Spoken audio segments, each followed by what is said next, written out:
Bonjour et bienvenue dans Milkshaker, le podcast qui agite les idées reçues sur l'allaitement. Je suis Charlotte Bergerot-Palisco, la maman d'un petit garçon de 3 ans et ostéopathe spécialisée en périnatalité. J'accompagne les femmes et les enfants à différentes étapes, dont entre autres la mise en place d'un allaitement serein, en aidant les bébés à téter correctement. Ce podcast, je l'ai imaginé pour vous offrir des témoignages variés, des expériences de familles qui ont allaité plus ou moins longtemps et avec plus ou moins de facilité. Ici, vous découvrirez l'allaitement sous toutes ses coutures. Vous pourrez aussi vous informer auprès de professionnels, tous spécialisés dans le domaine, pour vous apporter, lors d'épisodes experts, les informations les plus justes et savoir comment vous orienter en cas de difficulté. Mon objectif est simple, offrir ces informations à toute mère, famille et tout professionnel qui souhaite se renseigner sur le sujet. Que chacun puisse faire ses choix de façon éclairée et casser les idées reçues qui circulent pour vous rendre l'allaitement plus accessible, plus facile, normal, banal même, et ce, qu'importe vos envies et votre projet. Ce qui aide ces informations à se diffuser pour que le plus grand nombre puisse en bénéficier et qui permet à Milkshaker de continuer de s'agiter, c'est vous, par vos partages autour de vous, sur les réseaux, vos écoutes, mais aussi vos notes ou étoiles sur les plateformes d'écoute. Alors je vous serai très reconnaissante de prendre une minute pour soutenir ce projet. Et maintenant, place à l'épisode. Je suis très contente de recevoir à nouveau Marie Ruffier-Bourdet, alias Ergomums sur les réseaux dans Milkshaker. Elle revient aujourd'hui pour nous parler d'un sujet très fréquent, la préférence sein-solide, comme elle l'appelle. Mais pour être précis, il faudrait parler de la préférence lait solide, car vous verrez que cela ne concerne pas que les bébés allaités. C'est donc le fait pour un bébé de refuser la diversification, pour faire simple.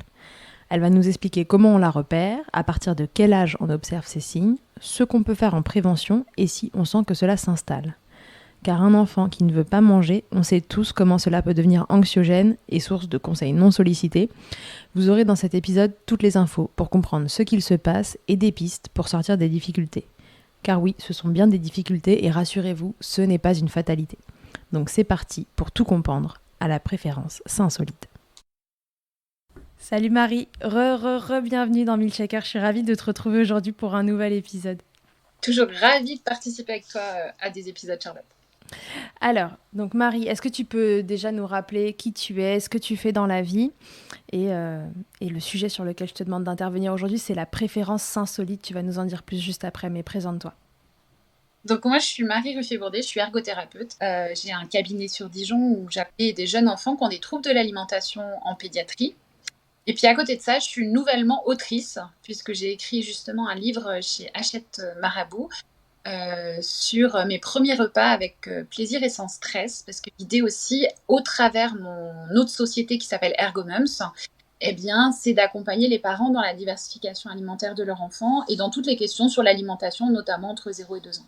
Ouais, j'ai reçu ce livre parce que Marie m'a fait le plaisir de me l'envoyer. Je l'ai lu et franchement, c'est un super outil pour vous pour aborder la diversification et l'alimentation de votre enfant en règle générale. On y parle aussi allaitement, on y parle biberon, on y parle voilà tout ce qui vient à la bouche de votre enfant et franchement, c'est hyper intéressant donc je vous le conseille. C'est un super cadeau aussi à offrir à une maman en cadeau de naissance. Je trouve que voilà, c'est une belle idée plutôt que d'acheter des bodys. Acheter le livre de Marie, franchement, il est top. Merci. Ok Marie, donc du coup aujourd'hui on s'est dit qu'on allait parler d'un nouveau sujet. Je vous invite à éventuellement écouter ou réécouter Marie sur les épisodes qu'on a fait précédemment.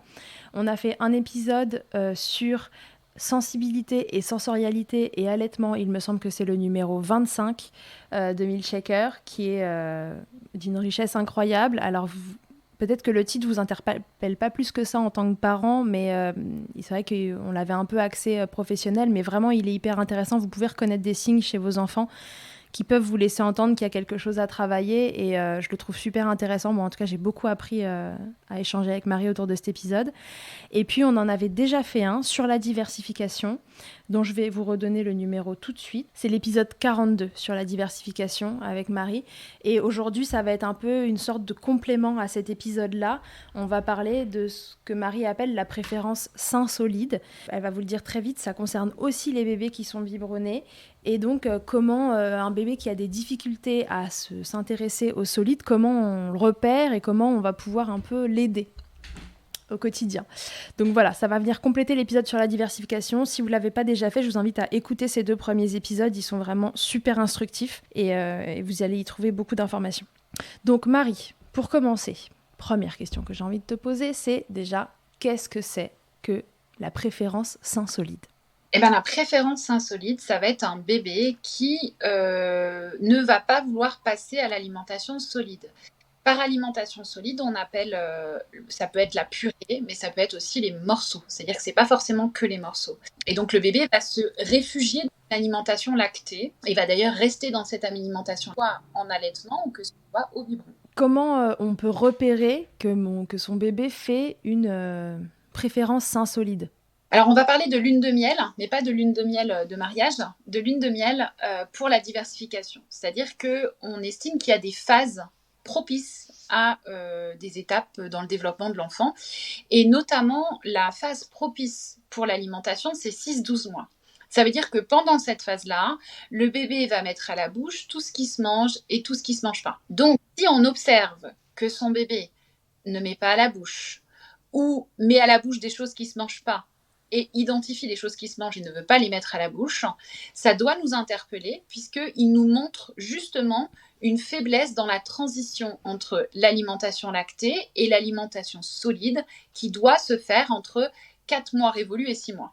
Ok, très bien. Donc du coup, le premier signe, c'est mon bébé ne met rien à la bouche. Oui, ou choisi, c'est-à-dire qu'il peut aussi très bien un bébé qui explore tout quand c'est pas des aliments, et dès qu'on lui donne un aliment, et ben paf, il le met plus à la bouche et il nous montre que pour lui, l'aliment c'est compliqué. Très bien. Et donc ça, c'est les 6-12 mois, mais dès 4 mois révolus, on va pouvoir observer des choses. C'est ça ? Totalement, c'est-à-dire que dès les premières propositions alimentaires, dans mes retours cliniques, on observe des bébés qui vont être plus sensibles, avec plus de mimiques, plus de nauséeux, plus de refus, plus de comportements où ils vont se mettre à pleurer dans le transat, dans la chaise haute, où ils nous montrent que c'est un moment qui n'est pas agréable pour eux. Est-ce qu'on peut rappeler quel est le bon moment pour diversifier un bébé ? Quel signe on doit repérer chez son bébé qui nous laisse penser que la diversification, c'est le moment pour lui ? Alors, souvent, il nous montre qu'il est intéressé. Et c'est ça qui nous interpelle. Et il va avoir cette capacité, justement, d'emmener ses petits hochets à la bouche de façon autonome. Et on sait qu'aussi, cette période de 4 mois révolus va permettre une diminution des faiblesses au niveau des allergènes aussi. C'est-à-dire que diversifier, en tout cas proposer des allergènes entre 4 mois révolus et 6 mois, notamment chez les bébés qui ont des terrains sensibles, va faire qu'on va diminuer le risque de développer ces allergies. Et donc, à partir de la tenue assise, on peut proposer des morceaux. Mais le fait de proposer des purées avant les morceaux n'est pas incompatible. C'est-à-dire que vous pouvez commencer par les purées et quand il se tient assis, proposer des morceaux. Donc souvent, la tenue assise, c'est entre 6 et 9 mois en fonction des enfants. Mais disons que ça va être ces périodes-là qui vont être propices au développement alimentaire en purée ou en morceaux. Ok, donc mon bébé ne tient pas assis tout seul entre 4 et 6. Je peux, s'il a l'air intéressé, démarrer sur les purées, etc. Une fois qu'il tient assis, c'est le moment où on va pouvoir envisager de proposer les morceaux. Mais dans il tient assis, c'est il tient assis quand je le pose et pas nécessairement il est allé s'asseoir tout seul, ce qui est différent. Parce que nous, en tant que thérapeute manuel, on est assez intransigeant sur le fait qu'on essaye de diminuer les phases, tu vois, où on assoit les bébés sans qu'ils soient allés s'asseoir tout seuls. On le fait qu'au moment des repas.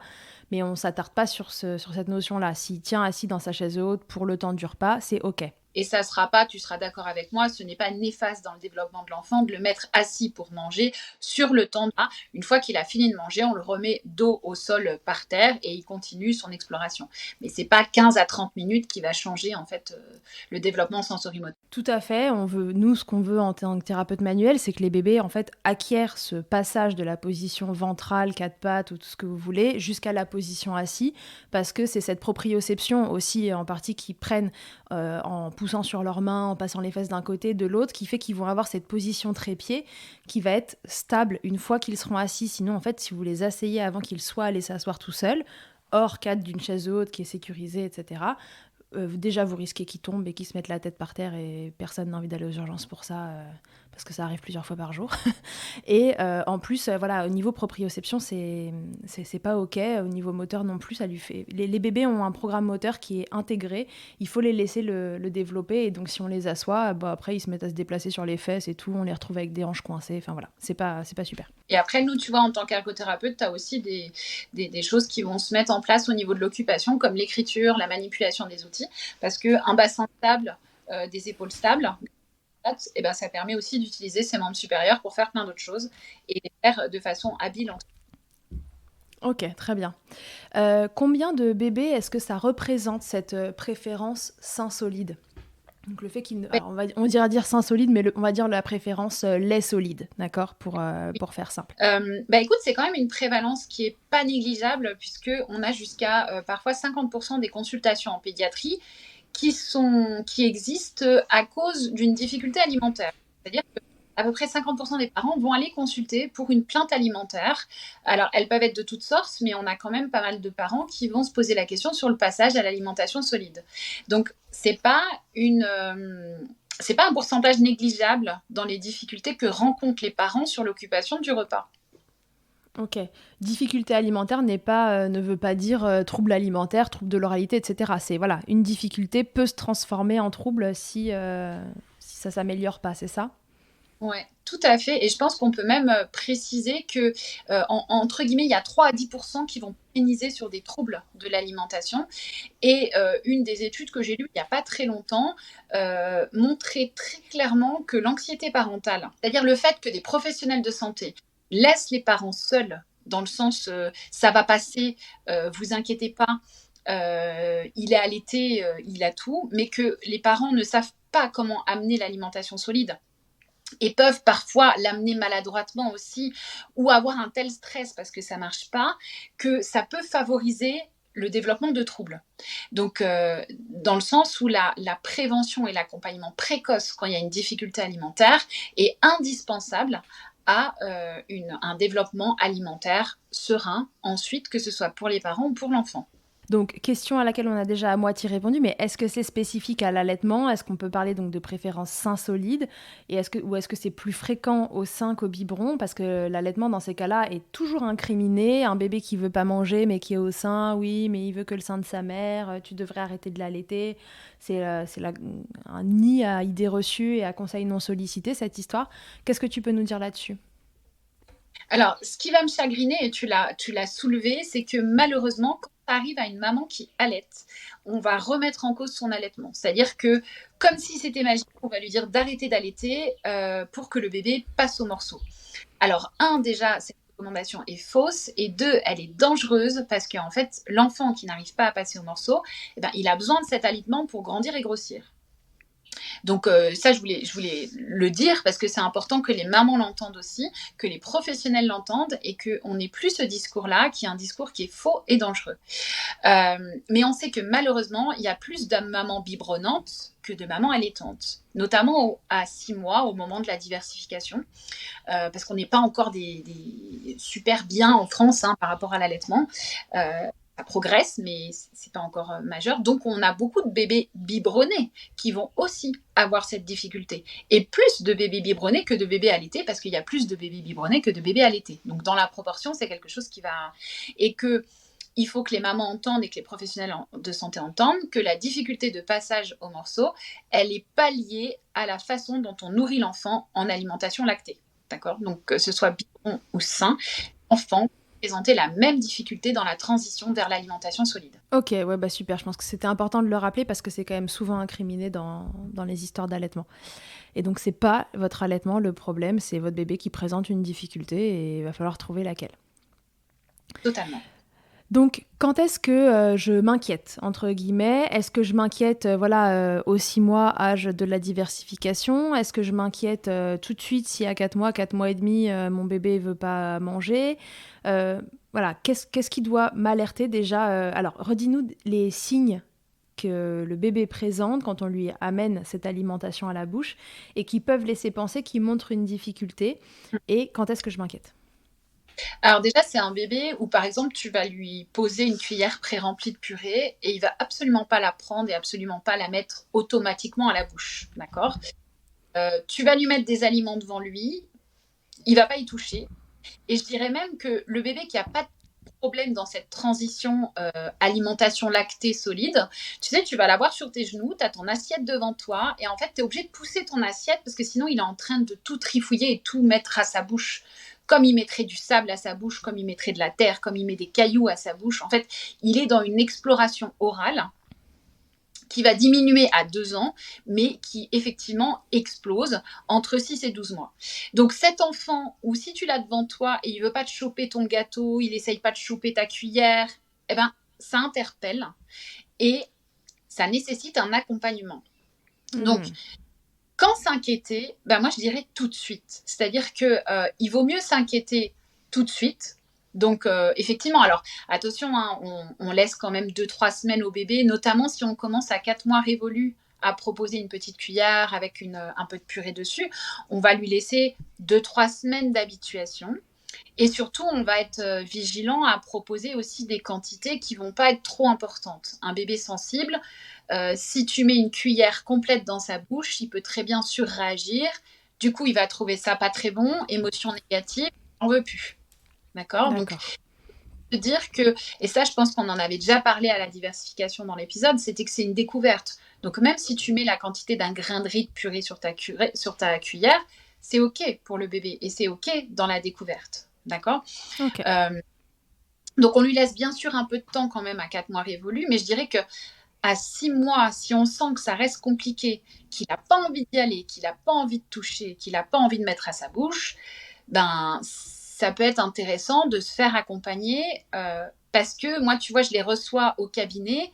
Souvent, la deadline, c'est l'entrée à l'école, quoi. C'est-à-dire que ça ne passe pas et que ben, tu te retrouves avec des enfants qui vont rentrer, qui vont avoir 3 ans, et des parents qui sont très très inquiets parce qu'en fait leur enfant ne mange pas d'alimentation solide. Alors soit ils sont quand même passés à la purée, mais ils sont restés à la purée, et donc du coup ils ne sont pas capables de manger à la cantine de l'école une alimentation solide qu'on va présenter pour un enfant de 3 ans.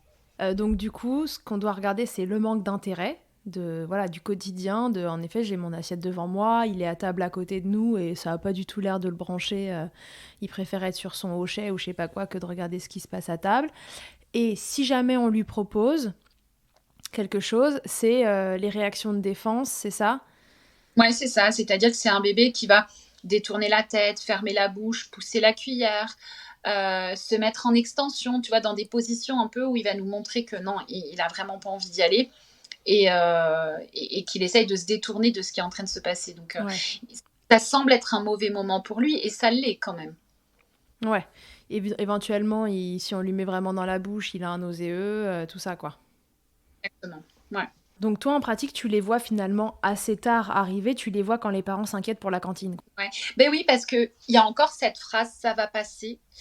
Et il y a cette peur qui est complètement légitime des fois d'avoir quand tu vas voir un professionnel, comme je les appelle les thérapeutes en alimentation, donc ergothérapeute, orthophoniste, tu as peur de cette étiquette qu'on va mettre sur ton enfant, alors que, par exemple, nous en ergothérapie, on peut nous consulter dès qu'il y a une plainte occupationnelle, dès qu'il y a une inquiétude dans le repas ou autre.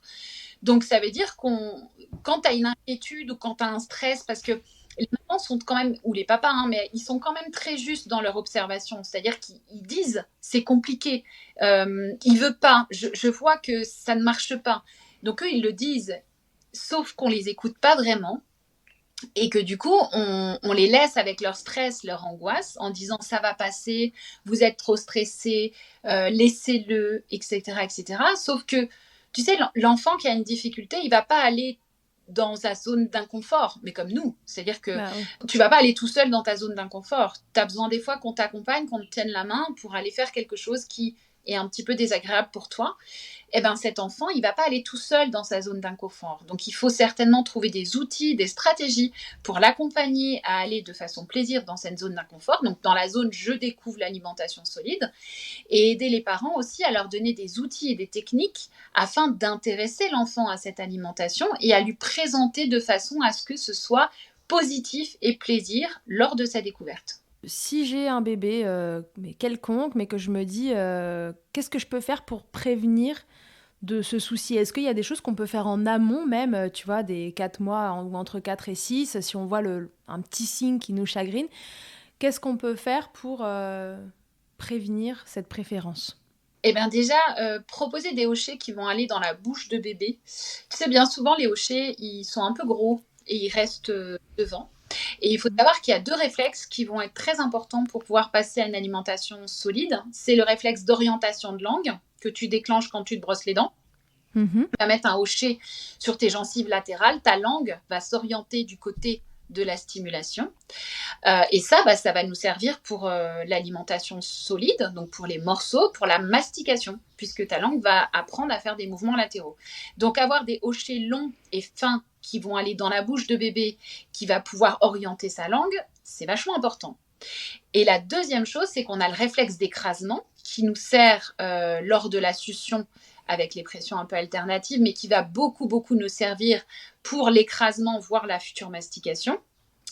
Et ce réflexe d'écrasement, pareil, il faut l'entraîner parce que c'est un muscle qu'on va entraîner pour qu'il soit de plus en plus fort et de plus en plus coordonné afin de pouvoir gérer les aliments en solide. Donc, on va lui donner des petits hochets qu'il peut écraser entre ses gencives. Donc ça, c'est déjà la première chose qu'on peut mettre en place et très tôt. C'est-à-dire qu'avant 4 mois révolus, le bébé, il peut manipuler des petits hochets et les mettre dans sa bouche. T'as des styles T'as des styles de hochets à nous préconiser? Alors moi, j'aime bien les Angel Bliss. Alors, c'est cracra parce que c'est Amazon, entre guillemets. Mais alors je sais, mais réellement en France, je n'ai pas trouvé encore un hochet made in France qui est long et qui aille sur les côtés. Donc il y a les hochets Angel Bliss qui ressemblent à des petites bananes, qui sont très bien faits en fait. Mais effectivement, on n'est pas quelque chose de top au niveau de la fabrication, mais en tout cas c'est top au niveau de l'idée. Donc moi je ne trouve que cela. Et après tu vas avoir les pré-cuillères Num Num que je m'en sers beaucoup en termes de hochets. C'est-à-dire qu'avant que l'enfant, et ça, tu vois, c'est un point aussi que je vais énoncer après, c'est qu'avant que l'enfant puisse manger avec une cuillère, on peut très bien lui donner ses pré-cuillères afin qu'il travaille l'écrasement et l'orientation. Et en plus, je vais l'habituer à ces nouveaux outils qui vont lui servir à manger. Parce que bien souvent, tu sais, on arrive le jour même, on a acheté la cuillère dans le magasin avec le super bavoir, le pot, paf, on y va. Le gamin, il n'a jamais vu une cuillère de sa vie, parce que c'est vrai, on ne lui a pas vraiment donné de cuillère avant. Et puis, on lui propose la cuillère, et puis il ne sait pas ce que c'est cet outil. Donc, il y a 2 inconnus, il y a l'outil et il y a ce qu'il y a dedans. Donc, ça fait beaucoup de choses à gérer en même temps. Il y a des enfants que ça ne va pas gêner, et il y a des enfants où ça va être quand même un peu gênant. Donc, toujours proposer un outil en amont pour que l'enfant s'habitue à ce nouvel outil. Et entre guillemets, ça peut être aussi le cas pour le biberon, par exemple. C'est ce que j'allais te dire, parce que souvent, quand les mamans, elles me disent « Oh là là, je sais pas, il veut pas de biberon, etc. » et que ça fait juste quelques jours que ça dure, je leur dis « Mais déjà, proposez-lui vide et voyez ce que ça donne, qu'il s'habitue à l'objet, qu'il l'incorpore dans son quotidien. » Autre chose qu'on peut dire aux mamans, c'est ce just timing que je parle beaucoup, beaucoup. Mais quand souvent, les mamans, on va poser en premier, tu vois, l'alimentation solide, sauf que ton bébé, il a faim. Donc, il veut s'autoréguler avec quelque chose qu'il connaît et qui va vite. Quand l'alimentation lactée va vite, tu vois, dans les trains de succion-déglutition, le bébé, au début, il les enchaîne très rapidement et ensuite, ça ralentit quand il est rassasié. Et le problème de la cuillère, c'est que ça va pas vite, il n'y a pas beaucoup de quantité, je sais pas comment faire, j'ai la dalle, donc je veux pas de ton truc qui me nourrit pas, je veux du sein ou du biberon qui va aller beaucoup plus vite. Donc c'est aussi dire, parce qu'il y a aussi ça où on dit souvent donner le biberon après. Comme si, tu sais, l'alimentation solide devait remplacer l'alimentation lactée, alors que l'alimentation lactée est là pour soutenir l'alimentation solide.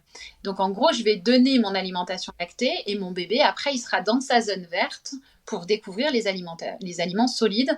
Et ça peut être quelque chose qui va aider aussi nos bébés un peu sensibles. Ouais, ce qui semble logique dans la mesure où on considère que la diversification est une découverte et pas, enfin, on grossit pas en mangeant des courgettes et des haricots, quoi. Je sais pas si tu arrives à manipuler les baguettes, mais tu as ton plat de sushi, tu as hyper faim, tu kiffes les sushis, tu as tes baguettes où tu laisses tomber, tu sais, tu essayes de le prendre, tu as le riz qui se barre, tu as le saumon qui se barre de l'autre côté, à un moment donné, tu sais que tu prends la fourchette, tu prends le truc, tu le mets dedans, puis tu manges, quoi. Parce qu'en fait, t'en as marre, quoi. Enfin, t'as faim, t'as envie de tes sushis, t'as pas envie de... Bah, moi, je manipule parfaitement les baguettes, mais bon. Alors, tu te rends pas compte, tu te rends pas compte que ça peut être frustrant de perdre ton saumon et de pas avoir ton saumon sur ton riz, tu vois. J'entends très bien. Bah, il faut apprendre à manipuler les baguettes, que veux-tu, Marie? Non, mais je comprends très bien l'idée. C'est très clair quand on le dit comme ça. Ouais. On a dit le petit hochet là en forme de banane, je vous remettrai la référence. Les cuillères Nunum, Ouais. qui sont super aussi et qui permettent d'appréhender l'outil avant de l'avoir dans la bouche. Ouais, et puis tu peux orienter ta langue et puis mâcher un petit peu.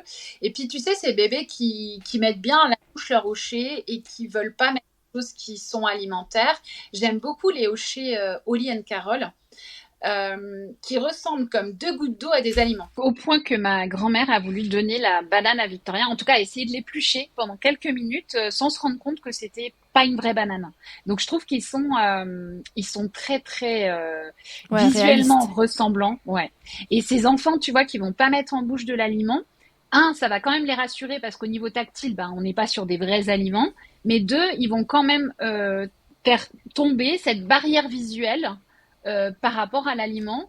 Et ils ont une troisième chose qui sont assez intéressantes, ces hochets, c'est qu'ils sont pour le coup multisensoriels. T'as du gratte-gratte, t'as du doux, et en plus ils ont ce côté proprioceptif, c'est-à-dire que tu peux les écraser dans ta bouche, un peu comme des aliments, tu sais, qui donnent cet aspect de, tu vois, les cerises par exemple d'Oliane Carole, tu peux les écraser et puis donner cet aspect et encourager l'écrasement puis la mastication. Ouais, ils sont super. Moi, j'ai la banane, je l'avais avec mon fils, et puis maintenant, elle est au cabinet.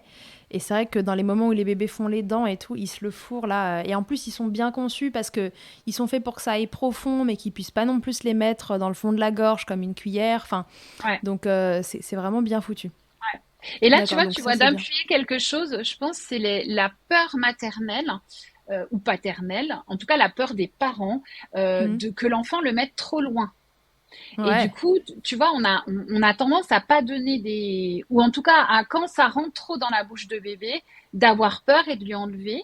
Mais si l'outil, si l'hochet, il est adapté, il n'y a pas de risque. C'est-à-dire que oui, ça peut déclencher un nauséeux, qui n'est pas un étouffement. Et simplement, l'enfant, il va s'habituer à aller dans des zones et à sensibiliser correctement les zones de sa bouche. Donc, c'est important de lui laisser explorer aussi. D'accord, mais alors du coup, t'entends par là que même la cuillère à bout classique, s'il se la fourre dans le fond de la gorge, finalement, on s'en fiche, il va se débrouiller avec. Alors ouais, alors attention à bout classique dans le sens où tu sais nos cuillères avec lesquelles on donne à manger, elles sont un peu longues. Donc moi je laisse en toute sécurité le bébé avec sa num num la mettre dans la bouche, donc la pré-cuillère num num. Ouais. Par contre, je vais être un petit peu plus vigilante si c'est des longues cuillères parce qu'il va la mettre beaucoup trop loin. D'accord. Il faut quand même se rappeler que le bébé il est pas hyper habile avec ses mains encore, d'accord? Donc c'est de l'approximatif quoi. D'accord, donc c'est bien que c'est plutôt un bon point que c'est hochet en plus et été conçu pour que ça aille pas non plus 10 cm plus loin, quoi. Ouais, totalement, ouais. Ouais, ouais. Ok, d'accord. J'ai cru à un moment que tu disais que oui, mais enfin, c'est pas indispensable. Mais ok, c'était juste pour clarifier le truc. Ok, donc du coup, donc ça c'est pour l'intéresser aux mains-bouches finalement, de façon générale, mais l'accès vers l'aliment. Donc l'anoumum, nounum, Num. nounem, Oh, on l'a dit comme on veut, c'est num num ou comme tu veux. la num num. La num num parce qu'elle est bien et qu'après ça va être le même outil avec lequel il va pouvoir commencer. Ou une autre cuillère finalement, si vous voulez commencer avec une autre cuillère pour tester, mais ça peut être intéressant de lui donner dans ses jouets en amont pour qu'il s'habitue à l'objet en lui-même. La banane. Est-ce qu'il y a des aliments qu'on peut proposer plus facilement, des formes, des textures, je sais pas, qui aideraient? Ouais. Alors, tu viens de souligner quelque chose, des aliments qu'on peut proposer. Il faut aussi se détacher de l'injonction bébé doit mettre tout seul à la bouche les aliments. D'accord. Je vais dire un peu un truc trash, mais un enfant qui a pas de bras, il va quand même passer au morceau. D'accord. Voilà, c'était le moment trash milkshaker. Voilà, c'était le moment trash, Michel Coeur. Non, mais parce que on en arrive à des aberrations, c'est-à-dire que on entend que le bébé va s'étouffer si on lui amène nous-mêmes à la bouche. C'est faux. C'est-à-dire que, tu vois, il y a plein de récepteurs dans la bouche. C'est-à-dire que moi, si je te ferme les yeux et si je te mets un truc dans la bouche, tu vas pas t'étouffer, en fait. Tu vas même réussir à le reconnaître et savoir comment tu dois le mâcher. Donc oui, le bébé, il est en découverte, mais le bébé, il a plein de sensorialité qui marche déjà. Donc, si ton bébé ne veut pas le mettre lui-même à sa bouche, eh ben, tu prends le morceau et tu lui proposes pour qu'il explore avec ses lèvres et ses dents. Oui, et Et puis il tu faut ne le arrêter mettras avec pas en ces danger. trucs-là. Enfin, je veux dire, la DME, ça fait pas très longtemps qu'on est dessus. Et on serait quand même sur une population mondiale et un taux d'étouffement complètement hallucinant si cette affirmation était vraie. Donc non, les bébés ne s'étouffent pas avec tout et n'importe quoi. Tu le répètes à chaque fois, c'est des experts sensoriels. Donc voilà, pas de panique. Voilà, on reparlera plus tard des injonctions autour de la diversification menée par l'enfant et d'autres choses. Mais donc voilà, pas de panique. Vous pouvez aussi proposer des choses à vos enfants. Oui, parce que tu vois, des fois, ça va un peu les rebuter de prendre l'aliment et ça va rassurer que ce soit maman ou papa qui prennent l'aliment, en fait, et qui lui propose parce que du coup, ça devient quelque chose de sécure que je peux explorer sans difficulté et sans appréhension. Donc, faut pas hésiter à nous les rassurer par notre geste.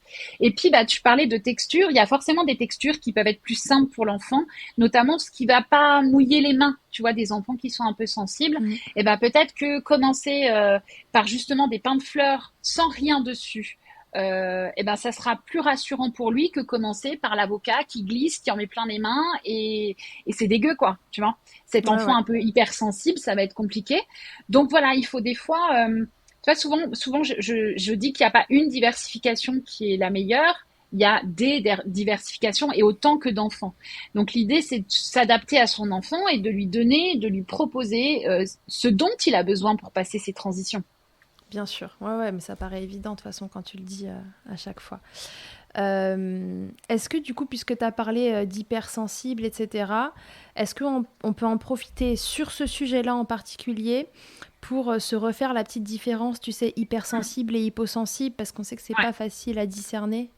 Ouais. Alors, tu vois, quand on a des troubles de la modulation sensorielle, comme nous, on va l'appeler dans notre jargon, tu vas soit hyper réagir à des choses, soit tu ne vas pas assez réagir à des stimuli. Pour schématiser, tu as le bébé explosif, celui qui hyper réagit, c'est-à-dire que tu t'approches de la bouche, il hurle, t'approches une cuillère, il hurle, et tu as ce bébé hyporéactif, ce bébé trop calme, ce bébé que tu oublies presque, mais qui va pas interagir avec son environnement.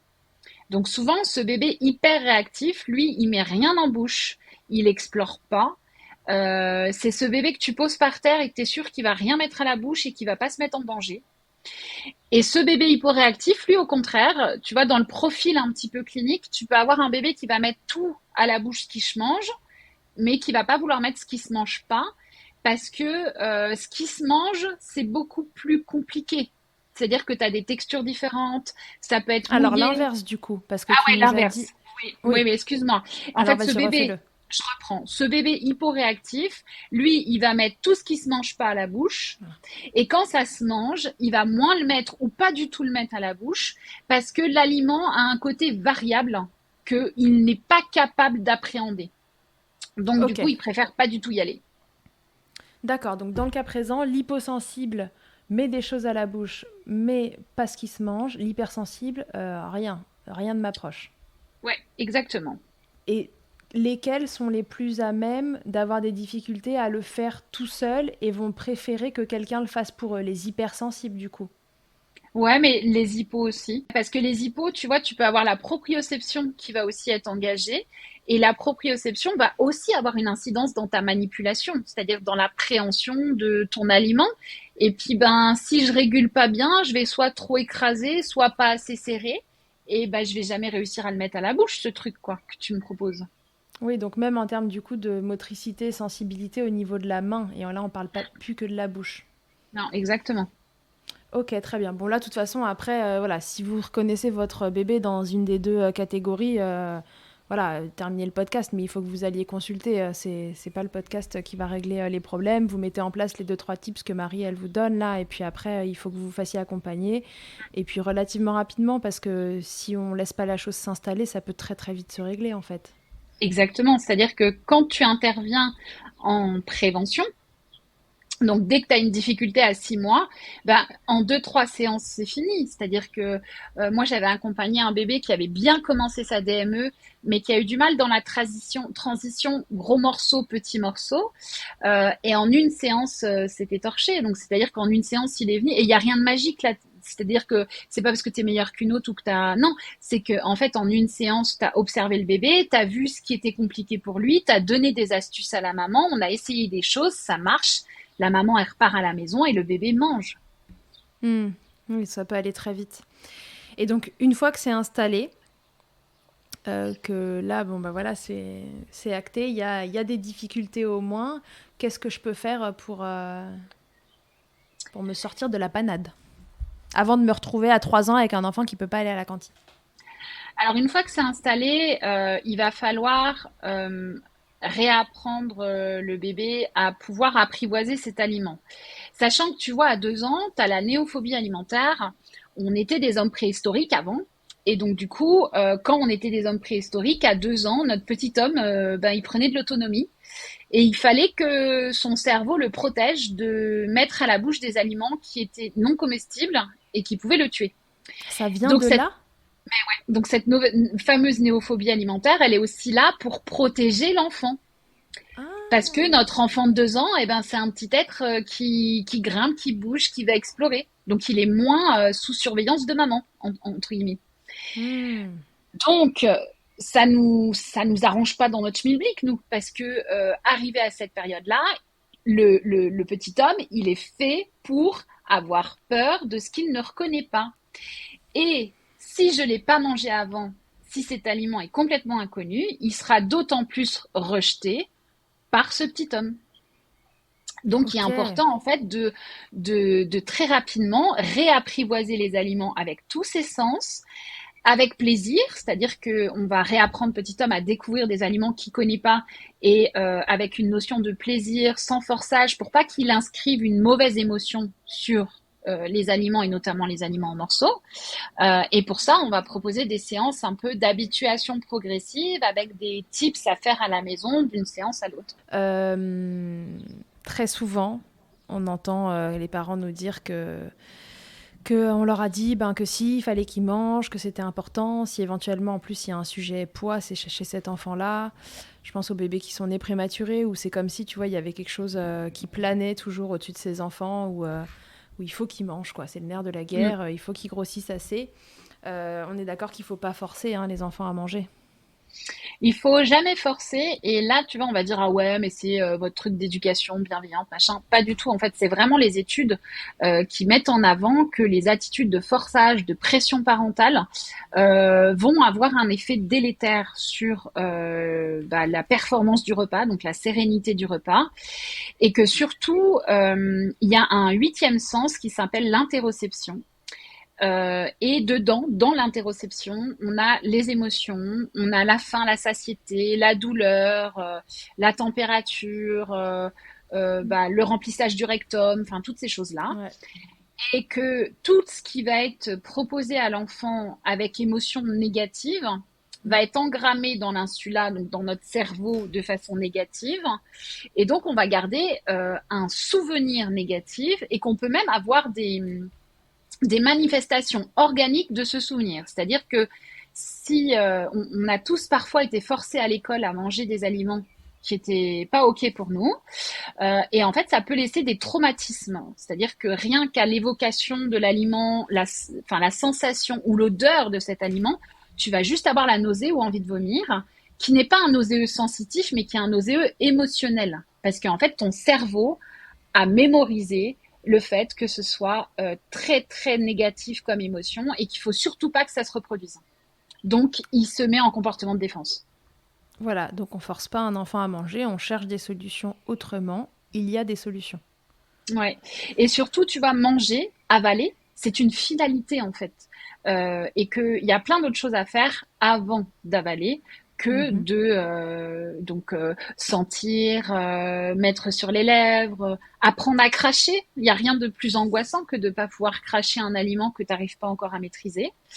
Et qu'en fait, quand tu vas dire goûte à ton enfant, quand tu dois le passer de l'alimentation lactée à l'alimentation solide, et ben déjà tu peux lui donner de l'anxiété. Par contre, si tu lui dis est-ce que tu arrives à le sentir, bah c'est pas la même chose et c'est pas la même. Tu lui demandes pas, c'est pas le même défi que tu lui demandes. Donc il y a un défi qui est réalisable et l'autre qui n'est pas encore réalisable. Donc tu vois quand on dit goûte au moins, je dirais c'est goûte, c'est la fin en fait. Sans au moins, peut-être on peut le dire, mais goûte au moins, non. Ok, d'accord. Ouais, donc on force pas quoi, ça sert à rien. On peut l'aider à percevoir, donc regarder, toucher, mettre sur les lèvres. Tu parles de faire des bisous des fois Ouais. aux aliments, Oui, c'est oui, ça? ouais, ouais. Ouais, bah c'est tout simple. Un enfant qui a pas voulu manger un aliment, enfin qui a pas pu le manger, souvent, ben, on va les mettre à la poubelle et puis on va dire au revoir à la pomme de terre, puis on va dire au revoir à la tomate, puis on va dire au revoir en faisant un bisou, quoi. Donc, Ok. et c'est ok. Et du coup, bah ça, c'est déjà une grande victoire, tu vois. Même s'il l'a pas mangé, il l'a découvert en termes de texture, en termes de goût et d'olfaction. Ouais, ok, très bien. Et donc voilà, au moindre comportement d'évitement, en tout cas, on ne force pas. Ça, c'est Non, important. Et on jamais, rappelle, les jamais. comportements d'évitement, c'est le bébé qui détourne la tête, il pleure, le nauséeux, il Ouais. pousse la cuillère, enfin voilà, il se met en Ferme la extension. bouche. Ouais, Il ouais. montre que c'est pas ce qu'il veut et les bébés savent très bien montrer ça. Ils communiquent très bien hein, là-dessus. Ouais.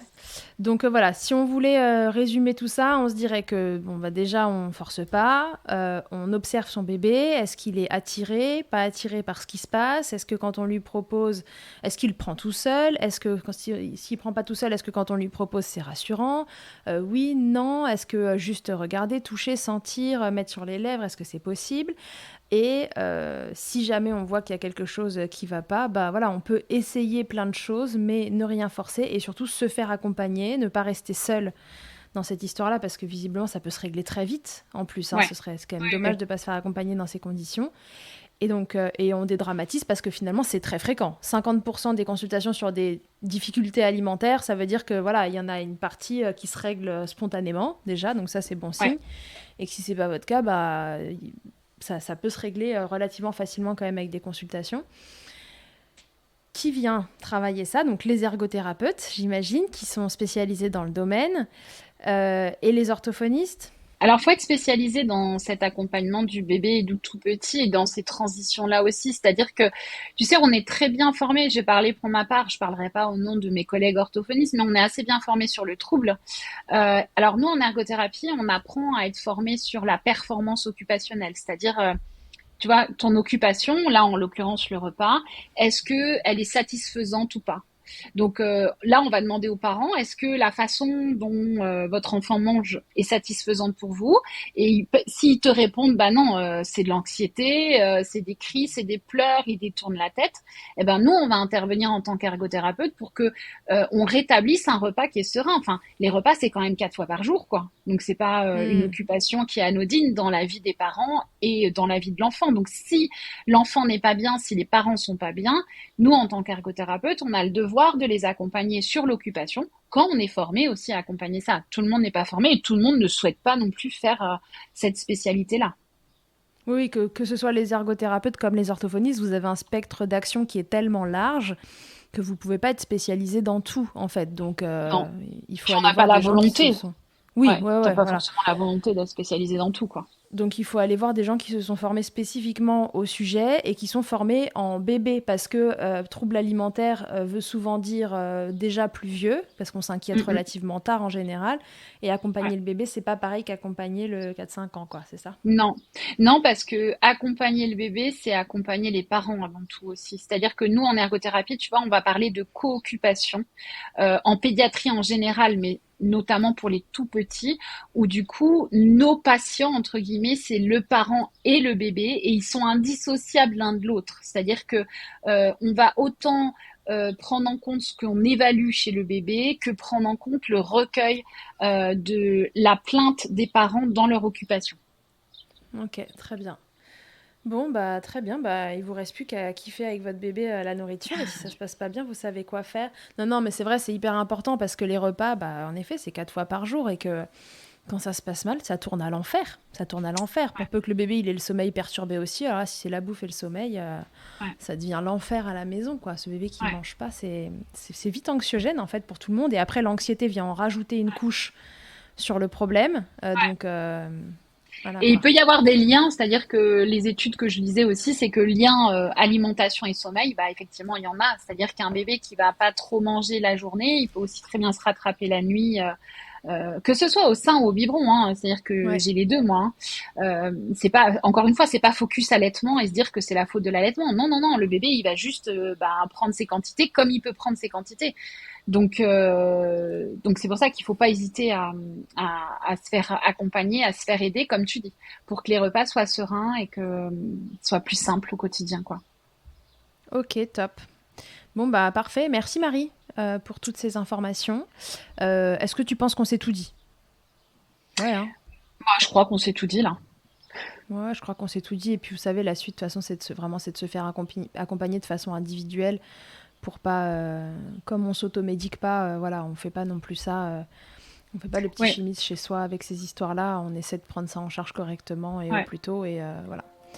Ok, très bien. Et bah, merci Marie pour toutes ces infos. Et puis, je te dis à très vite dans Milkshaker, sûrement.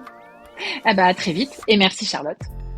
Toi aussi, ton histoire vaut le coup d'être entendue? Tu as envie de réagir à l'un des thèmes abordés dans le podcast avec ton expérience? Tu penses que cela pourrait aider d'autres mamans? Tu as désormais la possibilité de me laisser un vocal de maximum 5 minutes pour me raconter ton histoire ou un épisode marquant de ton allaitement. C'est très simple, tu te rends sur mon site internet charlottebergerot.fr ou milkshaker.fr, tu cliques sur le lien qui s'affiche pour témoigner et peut-être que tu t'entendras bientôt dans un épisode de Milkshaker. Que ce soit votre première écoute ou que Milkshaker vous accompagne régulièrement, merci beaucoup d'avoir écouté cet épisode. Si vous aimez ce podcast, je vous rappelle que vous pouvez donc le noter, vous abonner sur votre plateforme d'écoute et on peut se retrouver sur les réseaux @milkshakerpodcast pour échanger ensemble. Vous pouvez aussi retrouver tous les épisodes sur mon site internet charlotte-bergerot.fr et si vous me cherchez en tant qu'ostéopathe, pour vous ou pour votre bébé, vous pouvez me retrouver à Suresnes dans les Hauts-de-Seine au centre IG4U que j'ai créé en 2020. Vous y trouverez aussi une équipe de thérapeutes spécialisés dans la prise en charge de la femme et de l'enfant. Pour plus d'infos, rendez-vous sur le site IG4U, IG ça s'écrit YGY, et sur Doctolib pour la prise de rendez-vous.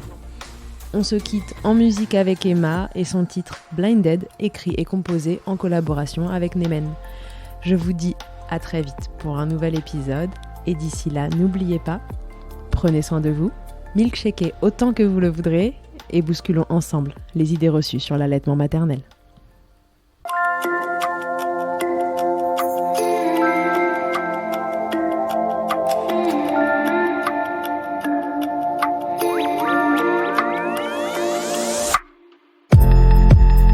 Played it all for nights, crocodiles on drive. Crazy, 'cause believe me, I'm freaking out inside.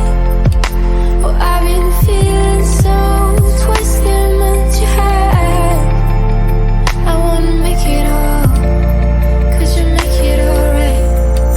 'Cause I've been living inside my mind 24/7.